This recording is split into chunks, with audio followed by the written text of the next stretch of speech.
तो यही संजीव चतुर्वेदी जो बलिया से उत्तराखंड में आया, कैसे इसको नौकरी मिल गई, किन आकाओं के आशीर्वाद से मिली, और उसके बाद अगर ये पैसा देके नौकरी पे लगा है तो भाई ये भी तो पैसा कमाएगा। और कितने हौसले इसके खुले हैं कि एक तरफ हाकम सिंह और उसका पूरा रैकेट जेल की सलाखों में था, उसके बावजूद इसकी हिम्मत देखिए कि इसने उन सब चीजों को देखकर जानकर अपनी पत्नी के साथ मिलकर पुनः एक घोटाला कर दिया, और ऐसी परीक्षा में घोटाला कर दिया जहां से हमारे पीसीएस अधिकारी निकले, प्रवक्ता निकले।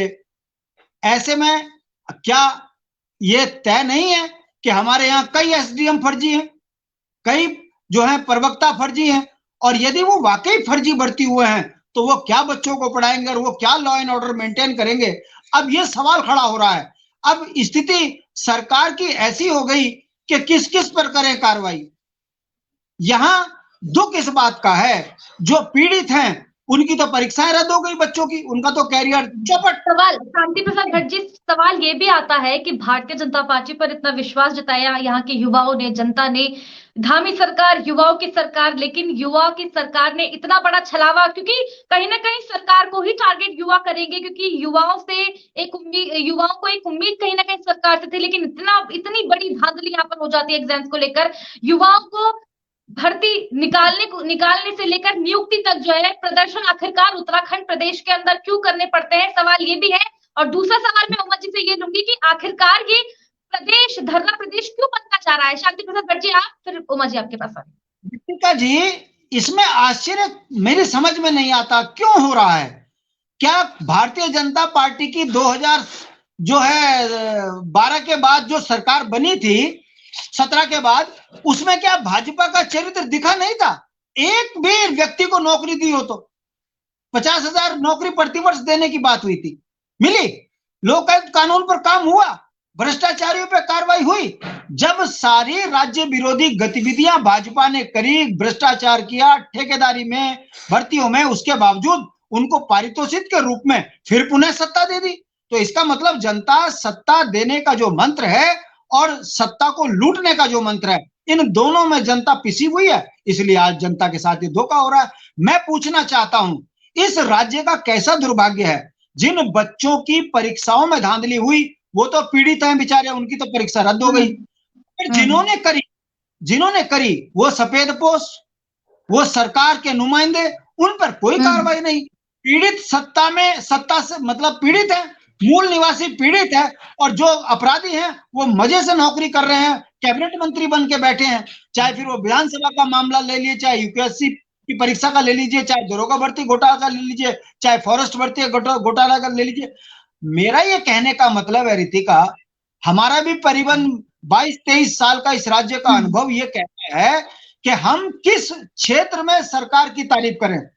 अब बद्रीनाथ के अंदर मैं फौरन लौट रही हूँ आपके पास में। उमा जी हमारे साथ में जुड़ी हुई है आम आदमी पार्टी से।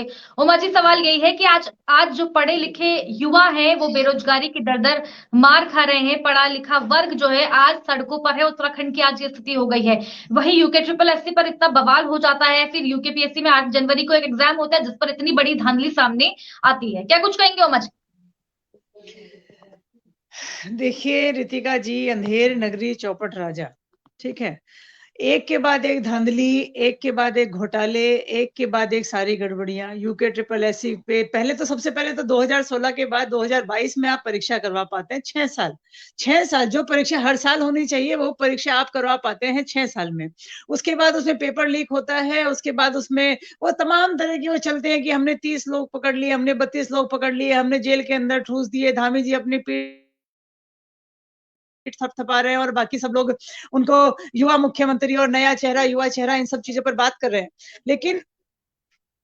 लेकिन जिस तरीके से जनता ने दोबारा बीजेपी को समर्थन दिया, ये समस्याएं तो पिछली बार भी थी। चुनाव से पहले भी हम और आप बैठते थे, शांति जी और गरिमा जी भी बैठा करते थे, हम और आप सभी लोग बैठते थे कि इतना धरना प्रदेश बन चुका है, युवा सड़कों पर है, उसके बावजूद अगर बीजेपी की सरकार आ गई तो इनके पास क्या गुरु मंत्र है?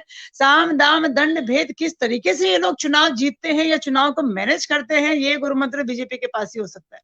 मेरे को तो समझ से बाहर है कि इतनी बुरी हालत हमारे चुनाव से पहले थी, 5,000 से भी ज्यादा युवाओं ने 2017-18 के आसपास, मेरे को अच्छे से याद है, बहुत बड़ा जुलूस यहाँ पर निकला था। लगातार जो ये जो यहाँ पे ये सॉरी सहजदारा रोड पर जो धरना स्थल है, रितिका जी, मेरी आपसे कई बार वहीं पर उस धरना स्थल पर मुलाकात हुई। इतने बच्चे वहां पर लगातार बैठे रहते थे, महीनों महीनों तंबू लगाकर सब लोग बैठे रहे। उसके बावजूद भी अगर बीजेपी जीत जाती है तो भाई इनके पास कौन सा अलादीन का चिराग है, मेरे को ये समझ में नहीं आता। अब आप ये देखिए, लगातार घोटाले हैं, लगातार घपले हैं, लेकिन ये जो विमर्श है ये सिर्फ मीडिया में है, ये सिर्फ डिबेट में विमर्श है। अगर आप किसी व्यक्ति के घर जाकर आप उनसे बात करें, यूके ट्रिपल एससी, तो कहते हैं कि हमारे बच्चों को तो नौकरी नहीं करनी सरकारी, तो क्यों हम लोग इस बारे में बात करें। मतलब भ्रष्टाचार को लोगों ने इतनी आसानी से अपने अंदर जज्ब कर लिया है कि कोई बहुत ज्यादा फर्क नहीं पड़ता। अगर 500-700 बच्चों की परीक्षा, 1000 बच्चों की परीक्षा दोबारा हो जाएगी तो सिर्फ उनकी फैमिलीज को ही फर्क पड़ेगा, इसके अलावा समाज में कहीं कोई ज्यादा अंतर नहीं आया। इस तरीके से समाज के अंदर भ्रष्टाचार घुस चुका है। लोग ये कहते हैं कि हाँ भाई हो गई परीक्षा, हो गई धांधली, ठीक है जी, केस चल रहा है, लोग बातें नहीं करना चाहते हैं।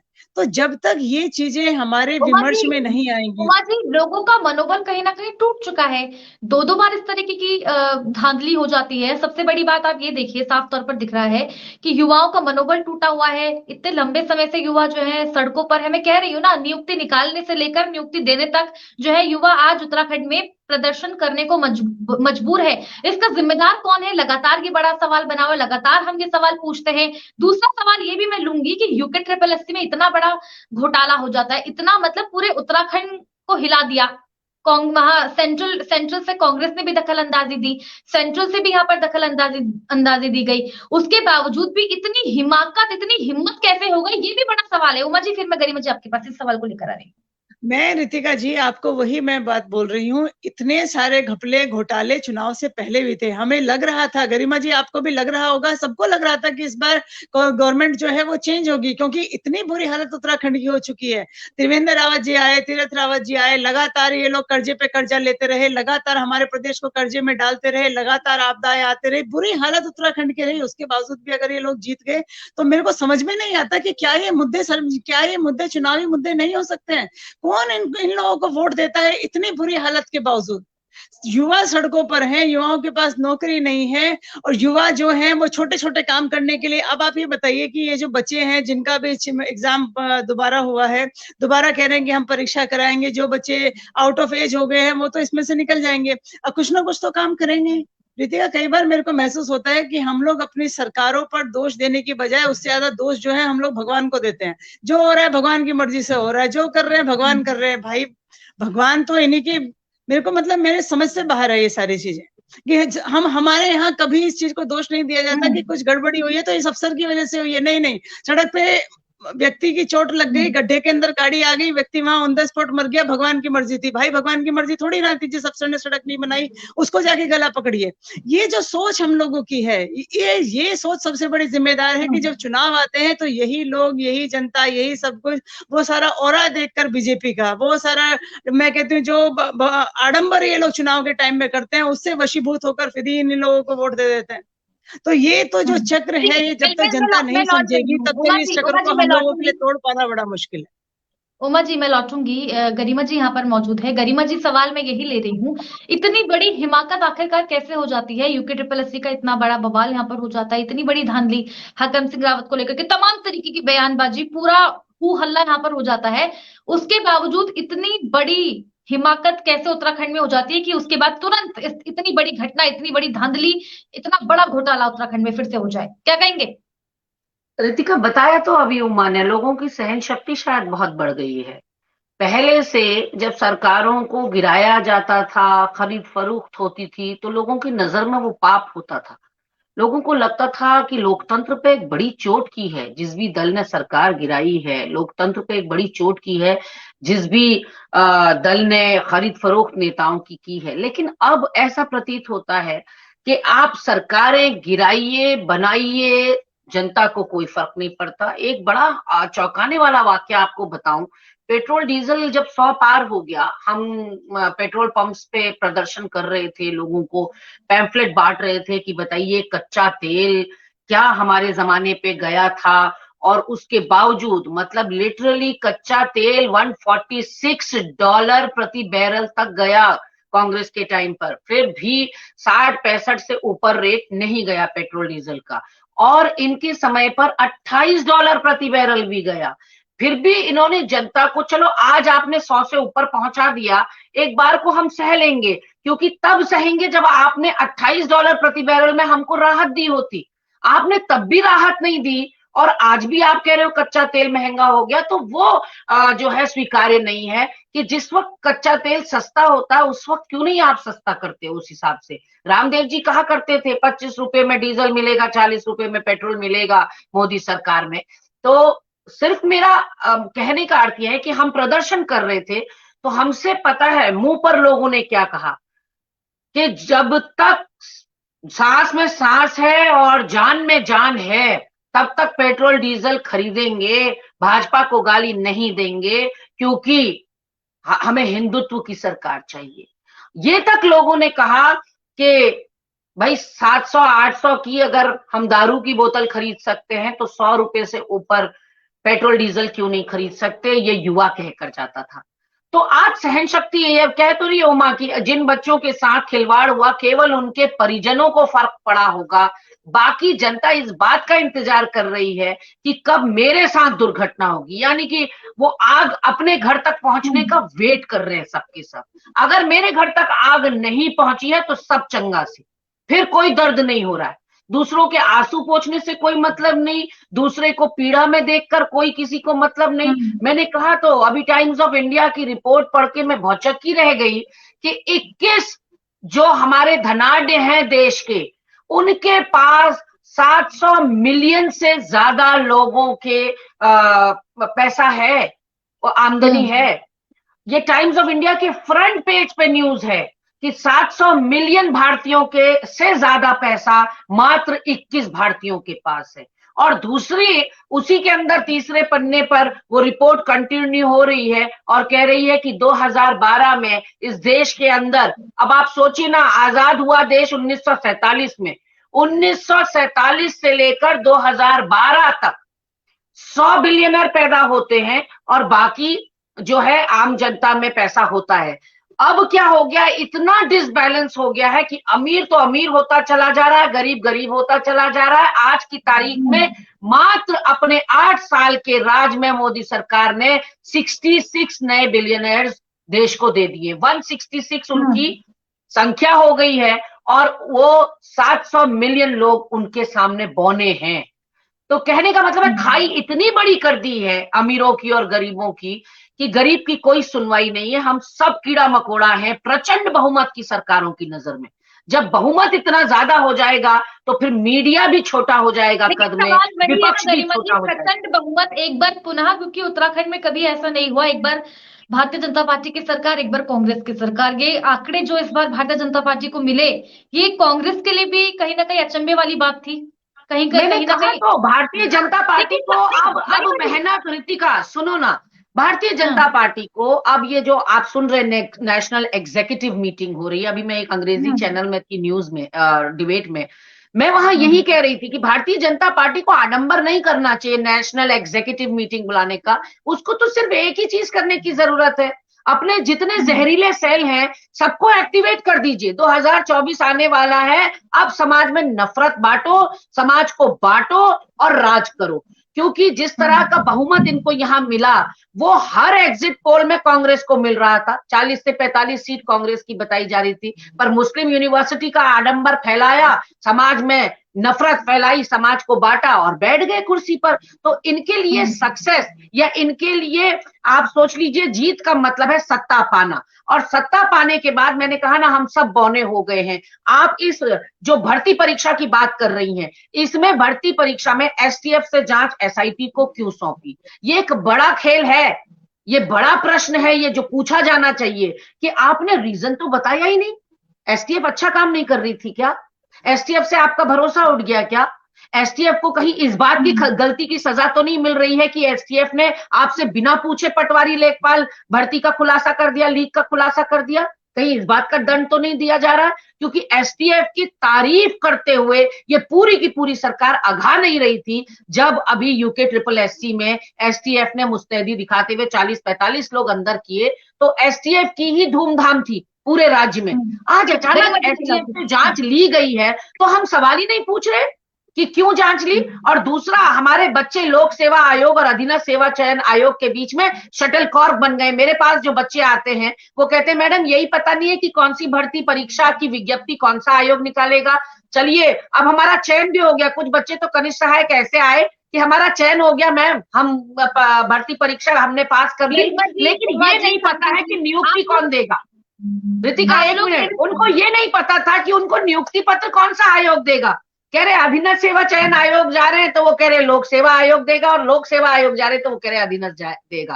तो मुख्यमंत्री जी ने दोनों के कार्य क्षेत्र, दोनों के अधिकार क्षेत्र अलग अलग नहीं कर रहे हैं अभी तक कि कौन क्या करेगा। इसलिए युवा जो है वो गोल गोल घूमते चले जा रहे हैं और पता नहीं इस प्रदेश का आगे क्या होगा। मैंने यही तो उत्तराखंड की जनता से आह्वान करती हूँ, इतना बहुमत भी मत दे दीजिए कि आप और हम बौने हो जाएं और आपकी और हमारी आवाज की चित्कार जो है इन हुक्मरानों तक ना पहुंच पाए।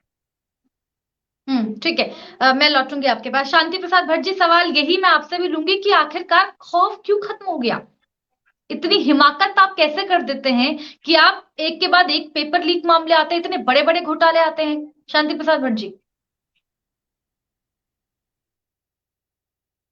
माइक म्यूट है आपका। शांति जी, आप ये बताइए रितिका जी, भाई खौफ किसका हो? सरकार में जो व्यक्ति मंत्रियों के साथ बैठता हो, मंत्रियों के इशारे पे काम करता हो, जिस सरकार के मंत्री जमीन घोटाले में फंसे हो, जिस सरकार के मंत्री भर्ती घोटाले में हो, ऐसे में उनके मातहत काम करने वाला कर्मचारी कैसे डरेगा भाई उनसे? ये पहली सरकार मैं देख रहा हूं तराजू वाली, जो अमीरों की बड़ी ध्यान रखती है, गरीबों का खून चूसती है। पुराने जमाने में डाकू करा करते थे कि अमीरों को लूटते थे, गरीबों को बांटते थे। ये ऐसी सरकार आ गई है कि गरीबों को लूटती है, अमीरों को बांटती है, और गरीबों को चुनाव से पहले 5-5 किलो राशन का लालच देकर कहती है कि हम तुम्हारे जो हैं खैरख्वार हैं, आप हमें वोट दो, और जनता उनको वोट दे रही है। मेरी चिंता इस बात की है, हमारे पैनल में यह नौजवान लड़का जो अपने भविष्य को सुरक्षित करने के लिए सरकार की परीक्षाओं में बैठा, और जब ये सरकार से खिन्न हो गया बॉबी परमार, आज इसको इन्होंने बागी बना दिया। अब वो नौजवान बच्चों के भविष्य के लिए सड़क पर संघर्ष कर रहा है। मैं पूछना चाहता हूं, सरकार क्यों नहीं सुनती? अगर उसके मूल जड़ पे जाओगे तो चुनाव करा लीजिए, मुसलमानों का डर दिखाओ, हिंदू मुस्लिम करो, और मुसलमानों को हिंदुओं का डर दिखाओ, उसके बाद चुनाव जीत जाओ। चुनाव में यदि जनहित के मुद्दे होते तो निश्चित रूप से उत्तराखंड के अंदर जनहित की सरकार बनती। चुनाव में तो ये मुद्दे होते नहीं। अखबार मैनेज कर लो, एक दूसरी पार्टी को गरियाओ, और उसके बाद कहो ये इसकी लहर और उसकी लहर। जनता ने जो विश्वास भारतीय जनता पार्टी पर जताया है उस पर सवाल उठा रहे हैं। नहीं, मेरा ये कहना है कि यदि जनता ने वाकई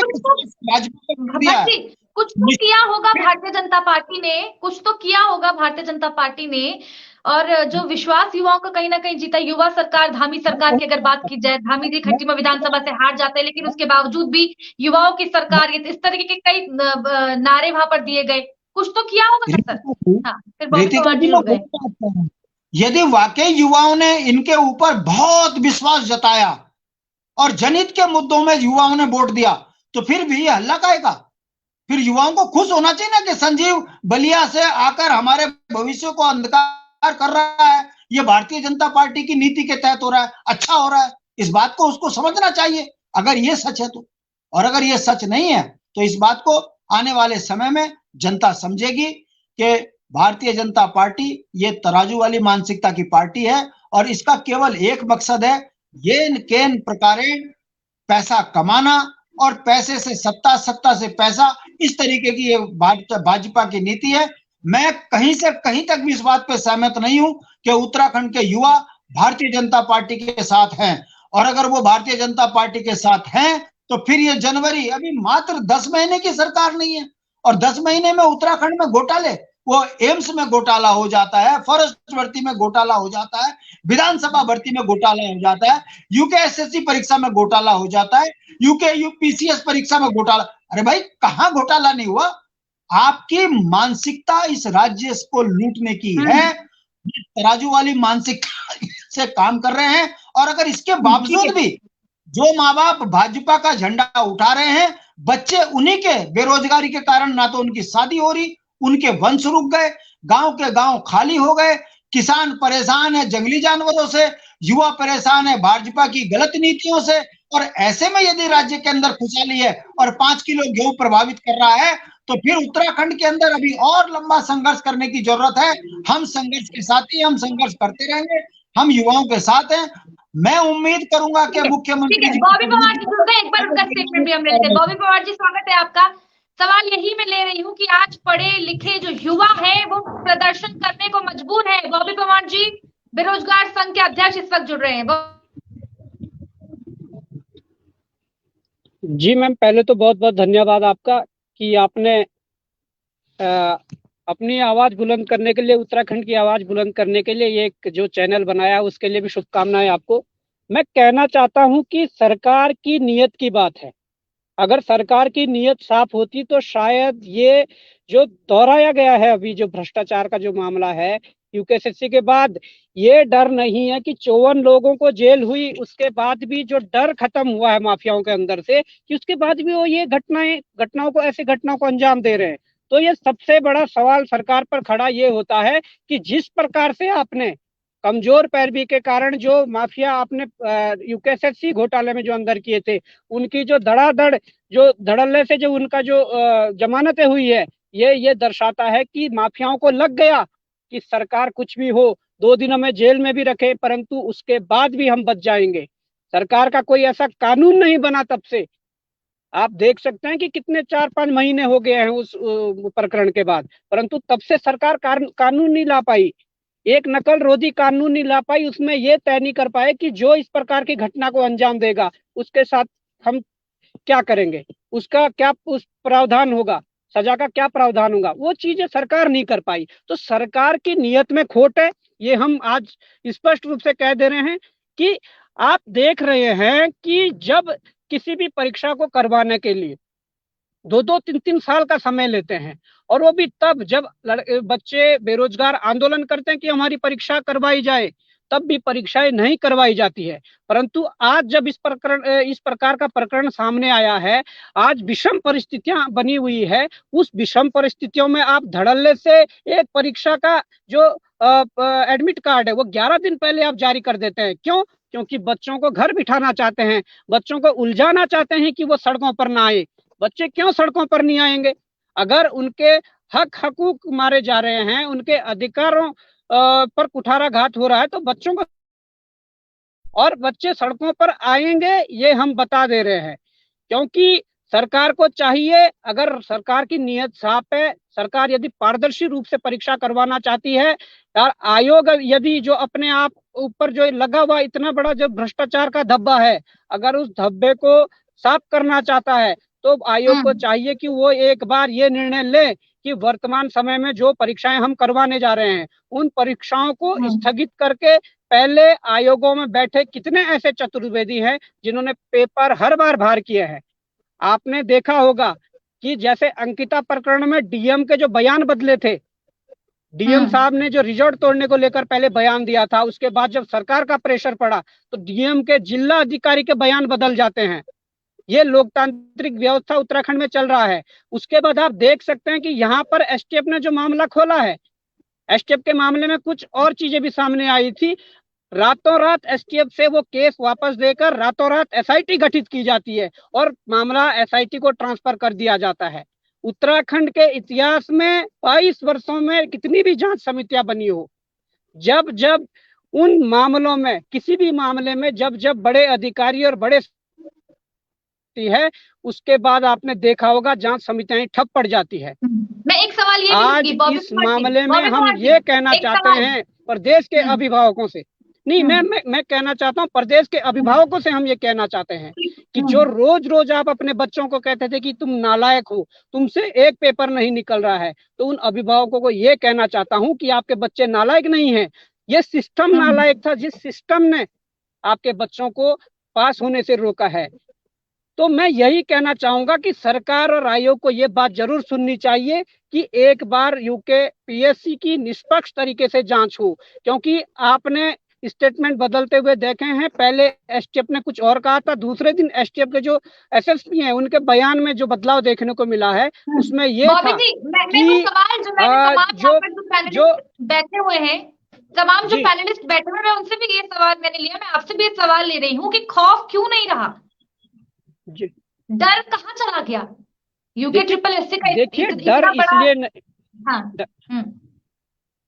डर इसलिए नहीं रहा जब कार्रवाई नहीं अच्छे से करोगे। अभी जब मामला खुला है और एसटीएफ ने बयान बदला है, दूसरे दिन ये आया था कि चतुर्वेदी को केवल पटवारी का जिम्मा दिया गया था। अगर चतुर्वेदी को पटवारी का जिम्मा दिया गया था तो पुलिस का पेपर किस चतुर्वेदी ने बाहर किया, और अगर चतुर्वेदी को एक ही जिम्मा पटवारी का दिया गया था तो एजेई का क्वेश्चन बैंक किसने बाहर किए? ये तमाम सवाल है, प्रवक्ता के क्वेश्चन बैंक किसने बाहर किए? और जो सामने चीजें आ रही है कि पीसीएस के जो एक दो जो पेपर है वो किसने बाहर किए? तो ऐसे कई चतुर्वेदी अंदर बैठे होंगे। उन चतुर्वेदियों पर जब तक कार्रवाई नहीं होगी, उनकी जब तक जांच नहीं होगी, तो आप कैसे प्रक्रिया को आगे बढ़ा सकते हैं? ये आप पर सवाल खड़ा होता है, सरकार पर सवाल खड़ा होता है, आयोग पर सवाल खड़ा होता है। और ये संवैधानिक संस्था है जो संविधान में वर्णित है कि एक राज्य का लोक सेवा आयोग होगा। उस लोक सेवा आयोग पर इतने बड़े बड़े प्रश्न चिन्ह उठ रहे हैं और सरकार और आयोग लगे हैं अपने रफ्तार में कि हम करवाएंगे।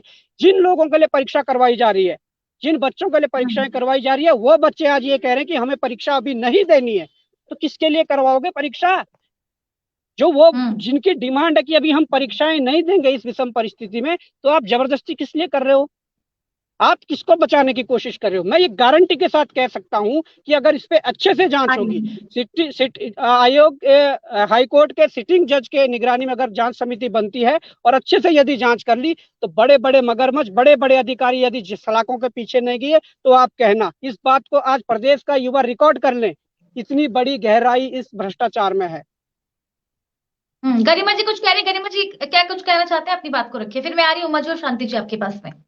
देखो, एक सवाल रितिका आपने यहाँ कहा ना कि डर क्यों खत्म हो गया है अपराधियों या इन अधिकारियों के मन से। आपने देखा कि 50-55 लोग इन्होंने अंदर किए यूके ट्रिपल एससी में, और विद इन अ वीक खबरें आने लग गई कि जमानतें होनी शुरू हो गई हैं। तो हमने तब भी ये पूछा था कि फिर एसटीएफ ने किस आधार पे इनको गिरफ्तार किया? अगर कोई आधार था, अगर कोई मजबूर आधार नहीं था एसटीएफ के पास गिरफ्तारी का, तो फिर ये लोग गिरफ्तार नहीं होने चाहिए थे। फिर एसटीएफ दंडित। आप ये सोचो कि आपने कुछ नहीं किया रितिका, एक हफ्ते बाद 10 दिन बाद आपकी और मेरी जमानत हो जाती है। इसका मतलब आपका मेरा चरित्र हनन के लिए, समाज में हमारी प्रतिष्ठा को गिराने के लिए, घटाने के लिए एसटीएफ पे कार्रवाई बनती है कि नहीं बनती है? कि बिना साक्ष्य और सबूत के आपने गिरफ्तार कर दिया लोगों के, और वहां कहा गया कि इनके लिए पर्याप्त साक्ष्य और सबूत नहीं थे, इसलिए ये जमानत पर छूट रहे हैं लोग। तो पर्याप्त अगर साक्ष्य सबूत नहीं होते तो ऐसे ही किसी के गिरेबान में हाथ डाल दिया जाता है क्या? ऐसे ही किसी को भी गिरफ्तार कर लिया जाता है क्या? ये किस तरह का सर्कस चल रहा है यहाँ? कानून व्यवस्था नाम की यही तो चीज होती है कि जब आपके पास पुख्ता किसी के खिलाफ कोई सबूत होते हैं तभी आप जो है उसकी गिरफ्तारी करते हैं। और फिर अगर आपके पास उन सबूतों के अभाव में आप छूट जाते हैं, तो फिर उस जांच एजेंसी के ऊपर कार्रवाई क्यों ना हो जिसने आपके मान, सम्मान और प्रतिष्ठा को इतनी बड़ी ठेस पहुंचाया है। तो कहने का अर्थ सिर्फ इतना है कि रसूख इसलिए खत्म हुआ जब इन अपराधियों ने देखा कि भैया 55 पकड़े गए थे, उसमें से 30-35 तो बाहर आ गए, और वो 30-35 जो बाहर आए उनका जाल तो पहले से ही बिछा हुआ था, जाल थोड़ी समाप्त हुआ था, वो कॉकस, वो रैकेट थोड़ी समाप्त हुआ था। आके फिर एक फोन कॉल में पूरा जाल दोबारा से एक्टिवेट हो गया। और पटवारी लेखपाल में मैं बॉबी की बात से 100% सहमत हूं, केवल एक अधिकारी नहीं, वाई लोक सेवा आयोग इज नॉट फाइंडिंग या इंटेरोगेटिंग अपने खुद के अधिकारी भी। केवल चतुर्वेदी अकेले इतने बड़े कारनामे को अंजाम नहीं दे सकता, कोई ना कोई तार या सांठ-गांठ और लोगों से भी जुड़े हुए हैं। जो डीपी जोशी ने कहा जैमर क्यों नहीं लगाए गए, सीसीटीवी कैमरा कहाँ है, उस पूरे एरिया को फ्रीज क्यों नहीं किया गया? जैसे ही प्रश्न पत्र बनता है वो सील हो जाता है, सील होने के बाद वो एरिया प्रतिबंधित हो जाता है। तो कैसे चतुर्वेदी के हाथ लग गया भाई? तो ये सारी व्यवस्थाएं जब तक आप नहीं करेंगे, मैंने कहा ना, सबसे बड़ा जो नुकसान पटवारी लेखपाल में हुआ कि एक बार तो सहन कर लेता है आदमी धक्का, जो हमने यूके ट्रिपल एससी में किया, वो सहन भी कर लेगा एक बार को, लेकिन ये पटवारी लेखपाल ने तो चकनाचूर कर दिया, उस भरोसे को चकनाचूर कर दिया। वो भरोसा कैसे कायम करोगे? $1 मिलियन क्वेश्चन तो मुझे ये लग रहा है कि युवा का भरोसा आपसे उठ गया, उस इकबाल को दोबारा कैसे स्थापित करोगे? वो बहुत टेढ़ी खीर होगी। उमा जी, जो युवाओं की भावनाओं को ठेस कहीं ना कहीं पहुंची है, उनका जो मनोबल कहीं ना कहीं टूटा है, वो कैसे आप जो है उसे दोबारा से स्टेबल कर पाओगे? ये लगातार बड़ा सवाल इस पे बना हुआ है, क्योंकि आज युवा परेशान है। उमा सिसोदिया जी, यही सवाल मैं आपसे भी लूंगी। रितिका, मैंने यही बात पहले बोली, अभी थोड़ी देर पहले भी बोली, कितने युवा? 500, 1000, 1500, 2000, 5000, 8000, 10,000, बस लाखों हैं हमारे उत्तराखंड में युवा। और वो सारे युवा बीजेपी से खुश हैं, तभी तो बीजेपी की सरकार बनी है, अदरवाइज बीजेपी की सरकार नहीं बनती। मैंने कहा ना, जिन बच्चों की परीक्षाओं में जो रद्द हुई हैं या जिनके साल खराब हुए, सिर्फ उनके माँ बाप, उनके भाई बहन ही परेशान होंगे। पड़ोसियों से पूछ लीजिए, कोई परेशान नहीं है। कोई किसी को टेंशन नहीं है कि उत्तराखंड में भ्रष्टाचार हो रहा है, उत्तराखंड में यूपी ट्रिपल एससी में घोटाला हो गया, पटवारी में घोटाला हो गया, पुलिस में घोटाला हो गया। किसी की चिंता का विषय नहीं है। सिर्फ कुछ हजार लोगों की थोड़ी बहुत परेशानी है, उसमें भी माँ अपने बेटों को समझा लेगी, चल बेटा कोई बात नहीं, कुछ और काम धंधा जोड़ ले, क्योंकि नहीं भिड़ सकते आप सरकार के साथ, क्योंकि वो जज्बा ही, मुझे लगता है कि लोगों के अंदर वो जज्बात ही खत्म हो गए हैं। अभी मेरे किसी भाई ने बोला कि जब एक पहले कोई भ्रष्टाचार होता था, घोटाला होता था, तो समाज में उद्वेलन होता था। अब समाज में वो उद्वेलन नहीं रहा, समाज ने एक्सेप्ट कर लिया कि ये तो होना ही है। रितिका, अगर मैं अपनी बात करूं, मैं फिर शायद कहोगे कि मैं एक विवादास्पद बात कर रही हूँ। मैं अगर अपनी बात कहूं तो मैं नहीं चाहती कि मेरे बच्चे आईएएस पीसीएस की तैयारी करें, क्योंकि मुझे पता है कि वो वहां समय खराब करेंगे, क्योंकि मुझे मालूम है कि वो 5-6 साल बिल्कुल पढ़ेंगे और उसके बाद जरूरी नहीं है कि वो परीक्षा जो है वो टाइम पर हो जाए, या वो टाइम पर हो भी गई तो उसमें घोटाला ना हो जाए। तो मैं क्यों अपने बच्चों को उस परीक्षा के लिए डालूंगी? मैं कहूंगी बेटा आप कोई दूसरा कोर्स कर लो। और यही कमोबेश स्थिति सभी लोगों की है। केवल कुछ मध्य वर्गीय परिवार है जिनके अंदर अभी भी ये भावना है कि सरकारी नौकरी होनी चाहिए, हमारा बच्चा एक सरकारी अफसर बनना चाहिए। अब जब समाज में ही ये विमर्श खत्म हो चुका है, तो हम किन सरकारों की बात कर रहे हैं? अभी गरिमा जी की बात को आगे बढ़ाऊंगी कि उन्होंने कहा कि 40-50 लोगों को आपने जल्दी जल्दी में उनके ऊपर छोटे मोटे आरोप लगाए, उनके जेल के अंदर बंद किया, 4 दिन बाद वो जेल के अंदर से बाहर आ गए, आके फिर वो घोटाले कर रहे हैं। क्यों? क्योंकि उनके ऊपर वरद हस्त है बड़े बड़े नेताओं का, बड़े बड़े अधिकारियों का। बड़ी मछलियों तक तो किसी का हाथ ही नहीं पहुंचेगा, और पहुंचेगा क्यों? सैया भय कोतवाल तो डर काहे का? पुलिस आपकी, अफसर आपके, सब कुछ तो आपका है। जैसे आप चाहोगे वैसे आप चलाओगे। आप जैसे पत्रकार हैं जो इस मुद्दे को जिंदा रखे हुए हैं, अदरवाइज से मुद्दा कब का खत्म हो जाता है। जनता सड़कों पर आ गई, भोग पवार ने इतना बड़ा जुलूस निकाला, हजारों की संख्या में उस दिन बच्चों ने सचिवालय कूच किया, हम सब लोग भी वहां पर उपस्थित थे। इतनी मेहनत, इतना हाहाकार करने के बावजूद सरकार ने एक सीबीआई जांच तक के आदेश नहीं दिए। क्यों? क्योंकि पिछली बार 57 विधायक, इस बार 47 विधायक, किसी को फर्क नहीं पड़ता। 1000, 2000, 5000 बच्चों के वोट से किसी को फर्क नहीं पड़ता। मत दीजिए, आप मत देना हमें वोट, उनके लिए तो हिंदू मुस्लिम की राजनीति बहुत है, वो उससे कमा जाएंगे। तो रितिका, जब तक हमारा पूरा समाज इस भ्रष्टाचार से अपने आप को बाहर नहीं निकालता, ये जो हम लोगों ने जो स्वीकार कर लिया है, जब तक हम इसको चेंज नहीं करेंगे, ये समस्याएं खत्म नहीं होंगी। ऐसे ही हम और आप डिबेट करते रहेंगे। आप रितिका, आप बताइए, आज आपने डिबेट रखी, बीजेपी के प्रवक्ता तो जुड़ने तक के लिए तैयार नहीं है। तो आपको बता दें इसी कि तरह से बीजेपी से पंकज डिमरी जी हमारे साथ में यहाँ पर जुड़ रहे थे। उन्होंने मुझे आश्वासन भी दिया था कि मैडम मैं जुड़ूंगा, लेकिन वो अब आई डोंट नो कि वो किस वजह से यहाँ पर नहीं जुड़े, क्या टेक्निकल इश्यू उनके साथ में आ गया। मेरे को मालूम है बहुत, हम लोग पहले भी इस मुद्दे पर बात कर चुके हैं कि किसी भी सही मुद्दे पर आकर बीजेपी के लोग बात करने से बचते हैं, क्योंकि उनके पास कहने के लिए कुछ नहीं होता प्रवक्ताओं के पास।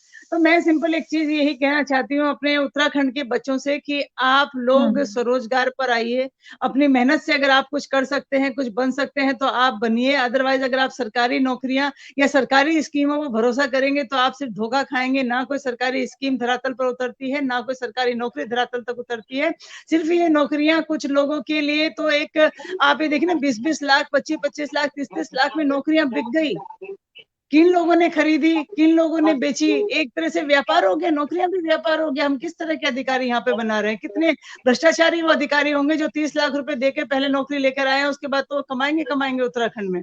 तो रितिका, स्थिति बहुत खराब है और ये चीज तो यहाँ के युवाओं को, बच्चों को, समाज को समझनी पड़ेगी। जब तक समाज हिंदू मुस्लिम की राजनीति से बाहर नहीं निकलेगा तब तक ऐसे ही चलता रहेगा।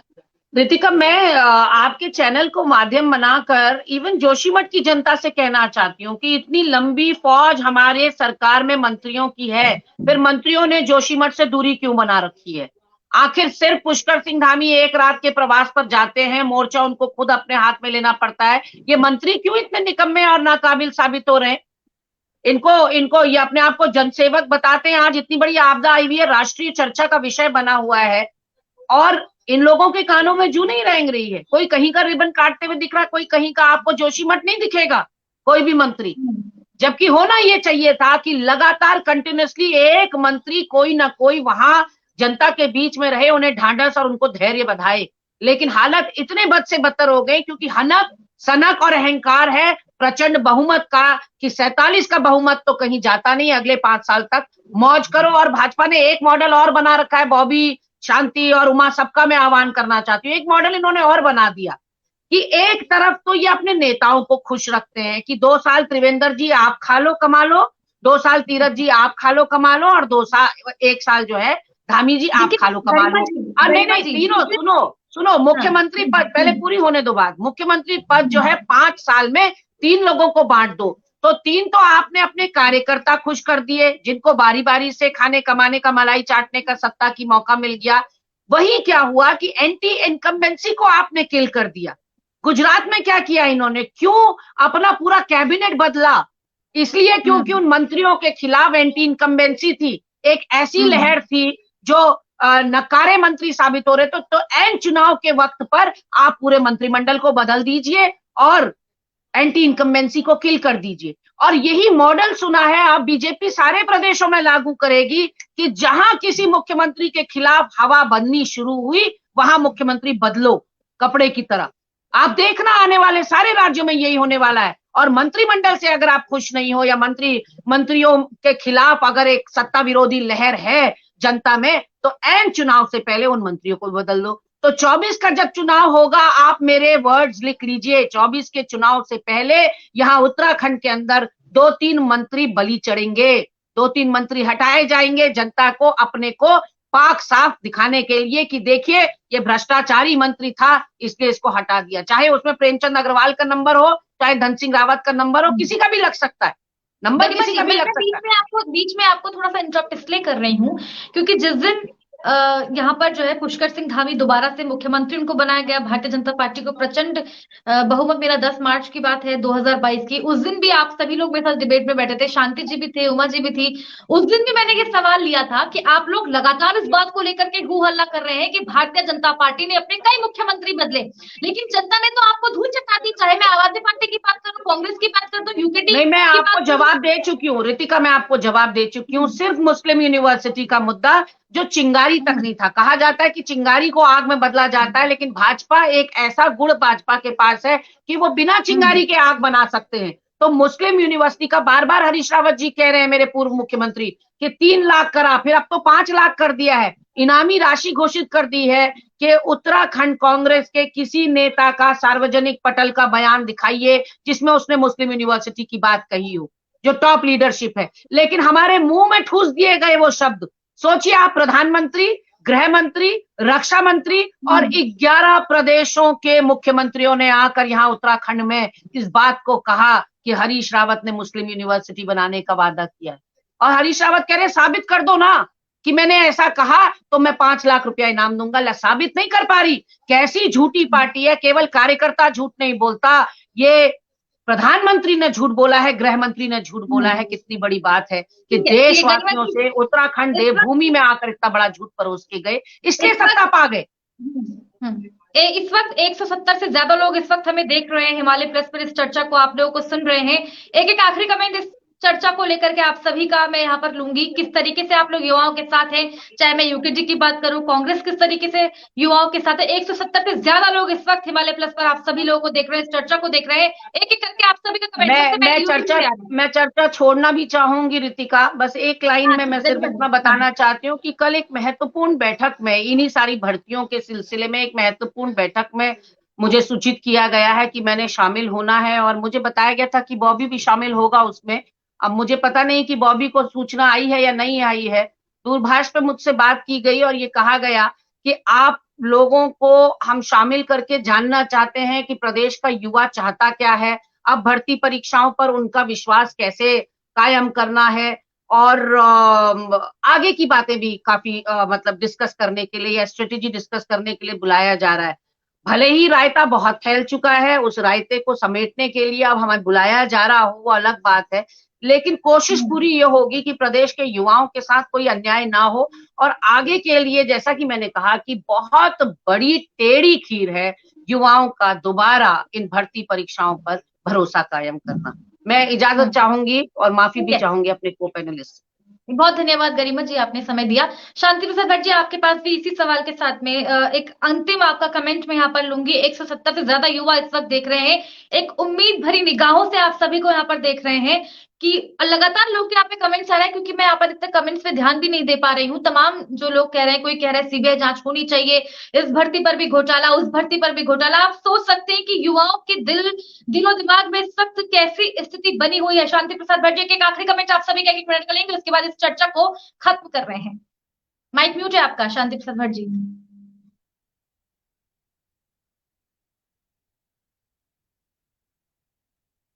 माइक म्यूट है भट्ट जी।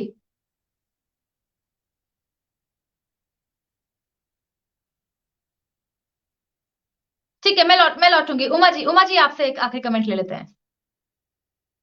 देखिए, इस समय बहुत आवश्यकता है कि उत्तराखंड का युवा जो है जागे।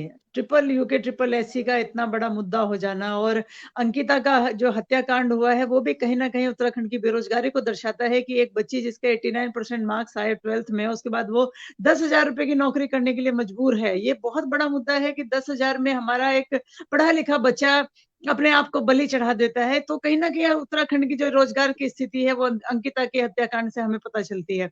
तो उत्तराखंड का युवा जब जागेगा, उत्तराखंड का युवा जब इस चीज को समझेगा कि हिंदू मुस्लिम की राजनीति या ये जो समान नागरिक संहिता और इन सब की जो राजनीति में हमारे बच्चों को फंसाया जा रहा है। देखिए, आप कानून बनाइए, आप सब तरह के कानून बनाइए, हम मना नहीं करते हैं, लेकिन जो सबसे पहले जरूरी है कि उत्तराखंड में हमारे बच्चों को सही तरीके से नौकरी मिले। जो सरकार ने जो नौकरियां निकाली हैं, जो वैकेंसीज निकाली हैं, ईमानदारी से उन पर काम हो, सबसे पहले वो जरूरी है।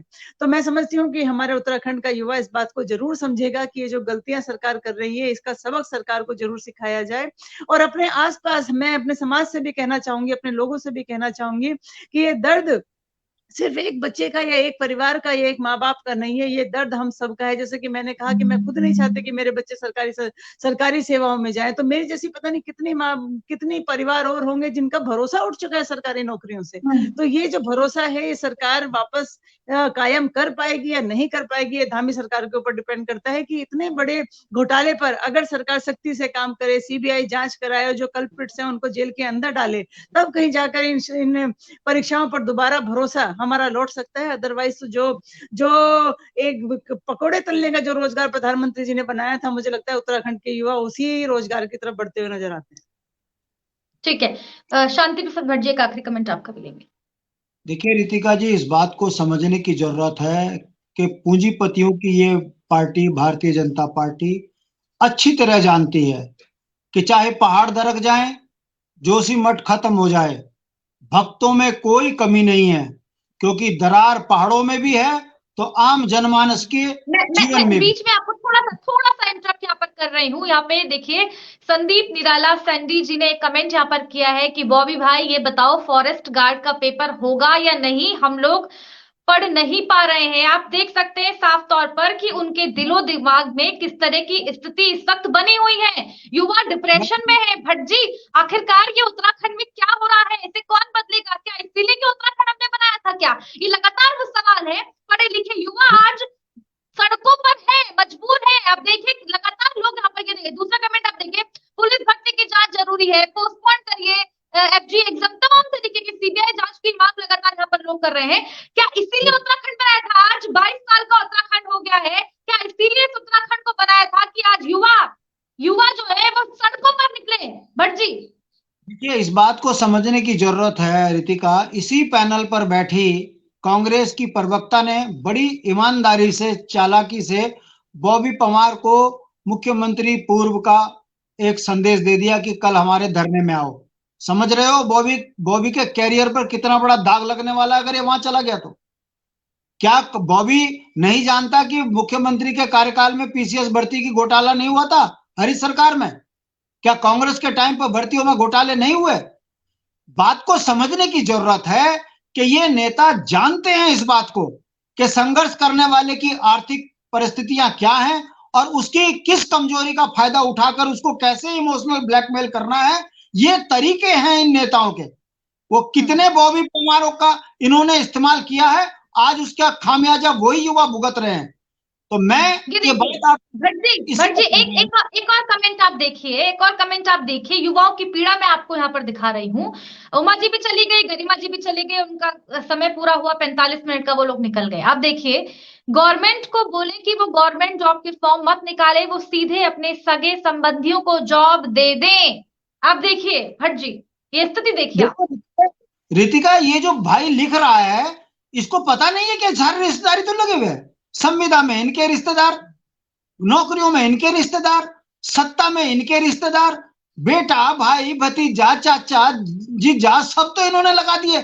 आयोगों में सब इन्होंने अपने एडजस्ट कर दिए। इसके बावजूद भी जिस राज्य की जनता 95% पढ़ी लिखी हो और उस राज्य के अंदर अनपढ़, गंवार, चोर, उचक्के, टुच्चे, लुच्चे नेता बनकर हमारी छाती पे बैठेंगे, तो मुझे कोई आश्चर्य नहीं है कि संजीव चतुर्वेदी हो, चाहे हाकम सिंह हो, फिर चाहे विधानसभा अध्यक्ष हो, अगर ये ऐसी गलतियां कर रहे हैं तो इसके संपूर्ण दोषी वो लोग हैं जो पढ़ लिख कर डर के भाव से, पार्टियों के दबाव में इन पार्टियों को सींच रहे हैं, अपने बच्चों का भविष्य बर्बाद कर रहे हैं।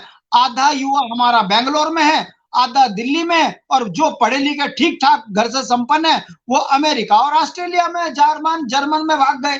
अब ये क्या उत्तराखंड के अंदर बचे हुए हैं वो गरीब और मजलूम लोग, उनकी नौकरियों पर सवाल तो आपसे भी उठेगा भट्ट जी, सवाल तो मैं आपसे भी लूंगी। मैंने हर बार आपको भी सवालों के कटघरे में खड़ा किया है कि आप तो यूकेडी तो अपना पल्ला ऐसे झाड़ देती है जैसे यूकेडी का कोई ताल्लुकात ही ना उत्तराखंड से हो। अच्छा, आपकी भी उतनी गलती है, आपकी भी उतनी गलती है। प्रचंड बहुमत भले ही आपको ना मिला हो भट्ट जी, लेकिन जब विश्वास यूकेडी पर जताया, आपने भी तो युवाओं के साथ में, उत्तराखंड की जनता के साथ में छलावा किया यूकेडी ने। रितिका जी, इस बात को समझिए, जिस दिन हमारी सरकार बन गई ना, ये 2000 के बाद से आज युवा सड़कों पर मजबूर है, रो रहे हैं, डिप्रेशन में है, कब बनेगी आपकी सरकार? आप हमारे केदारनाथ घटना, जनता ने सबक सीखा कि ये कैसे भ्रष्ट लोग हैं। आज हमारा बद्रीनाथ धाम खतरे में आ गया, हमारे पूरा शहर पौराणिक खतरे में आ गया। अब जनता समझ रही है कि ये लुटेरे हैं, ये केवल गुजरातियों को ठेका देने के लिए इन्होंने उत्तराखंडियों के सीने में छेद कर कर जो सुरंगें खोदी हैं, ऑल वेदर के नाम पे ढोंग किया है, उसका परिणाम आज जोशीमठ है, उसका परिणाम उत्तरकाशी है, उसका परिणाम मसूरी है, उसका परिणाम गोपेश्वर है, उसका परिणाम कर्णप्रयाग है। आज चिल्ला रहे हैं लोग, तो जनता की समझ में आ रहा है। और हम धरती पुत्रों की पार्टी हैं, हम संघर्ष में कहीं कमी नहीं कर रहे, रोज मुकदमे झेलते हैं, जेल जाते हैं और फिर भी लड़ रहे हैं इन बातों को लेकर कि उत्तराखंड की उत्तराखंडियत को अगर बचाना है तो इन तराजू वाली पार्टियों और ठगों से बचो, ये आपके बच्चों का भविष्य बर्बाद कर रहे हैं। आज जितने भी युवा बेरोजगार हुए हैं, जितने भी युवाओं के साथ धोखा हुआ है, इनमें दोनों राष्ट्रीय पार्टियों का दोष है। दुख की बात यह है कि प्रधान भी इनके जीत के आते हैं, विधायक भी इनके जीत के आ रहे हैं, और उसके बाद घड़ियाली आंसू यदि कोई माँ बाप बाहर आया कि मेरे बच्चे के साथ अन्याय हो रहा है, तो ये दोहरा चरित्र एक दिन ना एक दिन बदलेगा। और जिस दिन उत्तराखंडियत पर वोट पड़ेगा, मुद्दों पे वोट पड़ेगा, मैं इस चैनल के माध्यम से चुनौती के साथ कह रहा हूं, 9 नवंबर 2000 के बाद जिन जिन बेईमानों ने गलत तरीके से नौकरी पाई, राज्य की संपदा पर कब्जा किया, इनसे उल्टी करा कर इनको इनके ठिकाने पे नहीं पहुंचा दिया, तो कहे कि उत्तराखंड के राज्य आंदोलनकारी पार्टी यूकेडी दुख इस बात का है चुनाव में मैं ना तो शराब, ठीक है। ना पैसा, ना ठीक है। जातीय झूठ बोल सकता हूँ। यूकेडी तो पैसों का रोना रोटी है, लगातार मैं इस बात को भी कहती हूँ। भट्ट जी, बुरा मानने वाली कोई बात नहीं है इसमें। आप हर बार कहते हैं कितने चुनाव यूकेडी ने लड़ दिए, जैसे ही जनता आप पर विश्वास जताती है, 1 या 2 या 3 विधायक आपको बनाती है, आप जो है कभी बीजेपी तो कभी कांग्रेस के साथ शामिल हो जाते हैं। तो जनता का विश्वास तो कहीं ना कहीं यूकेडी ने भी खोया है। मैं लौटूंगी इस पर चर्चा नहीं है हमारी कहीं ना कहीं। बॉबी पवार जी, लगातार लोग यहाँ पर कमेंट कर रहे हैं कि हमें आश्वासन दीजिए, क्या कुछ कहेंगे सरकार को लेकर के, युवाओं को लेकर के? क्योंकि कमेंट्स मैंने यहाँ पर आपको दिखाया कि लोग परेशान हैं, युवा बेरोजगार इस वक्त सड़कों पर है, परेशान है। लोग कह रहे हैं हमसे पढ़ाई नहीं हो पा रही है। बॉबी पवार जी,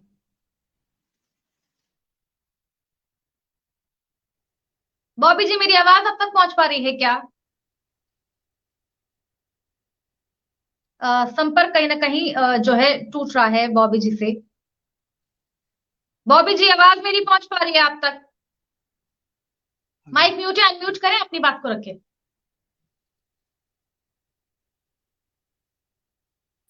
देखिए, सबसे बड़ी बात यह है कि जिस आयोग पर सरकार ने विश्वास किया था, जब सारी भर्तियां आयोग को दी गई थी, हमने उस दौरान ही कहा था कि ये कोई दूध का धुला हुआ आयोग नहीं है, क्योंकि हमारे पास उस दौरान ही इस आयोग की जो खामियां थी, इस आयोग की जो गड़बड़ियां थी, उस संबंध में हमारे पास चीजें आ गई थी।